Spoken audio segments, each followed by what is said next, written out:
Alam mo, ang Amerika, kalaban nila ang China. So, kailangan nila, bago makarating ang Amerika sa China, dadaan muna dito sa Pilipinas. So, importante sa kanila ang Pilipinas, buffer zone. Na bago makalusot itong mga Chinese, dadaan talaga sila muna dito sa mga military installations. Buffer zone ang Pilipinas. So, Amerika, kailangan talaga nila pigilan ang China from advancing to the Pacific. The only way that they can enter into the Pacific, makita mo sa mapa, dito sa Taiwan Strait, between Taiwan and the Philippines, nandyan sa dulo, on the tip of the country, there's a narrow channel there.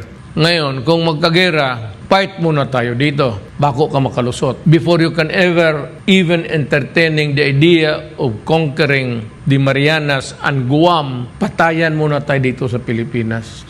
So, ang problema ngayon is they have asked many military bases. Pag military base, armas talaga yan. Missiles yan. So, 1, 2, 3, 4, 5, 6, 7 siguro ang Cagayan. So, anong gawin ng China nito? Kung mag-away sila ng Amerika. Sino ang kalaban nila? Amerika? Oh, saan ang Amerika? Nandito sa 1, 2, 3, 4, 5, 6, 7. Kaya, bombahin talaga nila yan. Luzon,